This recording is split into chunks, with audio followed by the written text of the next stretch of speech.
તો ચિરાગ પટેલના રાજીનામા બાદ હવે શરૂ થઈ ગઈ છે નિવેદનબાજી। ભાજપ પ્રવક્તા ઋત્વિજ પટેલે પણ પૂર્વ ધારાસભ્ય ચિરાગ પટેલના રાજીનામાને લઈને આપી છે પ્રતિક્રિયા અને કહ્યું કે કોંગ્રેસને હવે આત્મમંથન કરવાની તાતી જરૂરિયાત છે। પ્રજા કોંગ્રેસને નકારી રહી છે।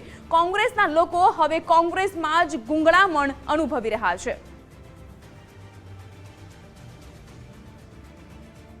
કોંગ્રેસ પર खूब गंभीर आरोप कर्या छे। कोंग्रेसना निशान पर नहीं परंतु पोतानी व्यक्तिगत शाखना लीधे जे लोको चूंटणी जीत्या होय, जेमने खरेखर विकासना काम करवा होय, प्रदेश के देश माटे पोतानुं योगदान आपवुं होय, ते व्यक्ति एक राजा रजवाड़ानी जेम चालती पोलिटिकल पार्टी में मात्र एक परिवारनी आजूबाजू रहती पोलिटिकल पार्टी में गूंगळामण अनुभवे ए खूब सहज बात छे।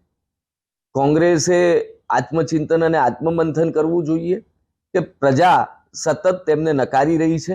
એમના ચૂંટાયેલા પ્રતિનિધિઓ એ પક્ષમાં ગૂંગળામણ અનુભવી રહ્યા છે, જ્યારે બીજી બાજુ આદરણીય વડાપ્રધાન નરેન્દ્રભાઈ મોદી સાહેબના નેતૃત્વમાં દેશ વિકાસની એક નવી ઊંચાઈ પર આગળ વધી રહ્યો છે। સકારાત્મક રાજનીતિનું સમગ્ર દેશમાં વાતાવરણ છે અને સમગ્ર પ્રદેશ અને દેશમાં લોકો જ્યારે ભારતીય જનતા પાર્ટીને સ્વીકારી રહ્યા છે, ત્યારે આ પ્રકારની સ્થિતિથી એક વસ્તુ બહુ સ્પષ્ટ થઈ રહ્યું છે કે પ્રદેશ અને દેશમાં કોંગ્રેસ તૂટી રહી છે।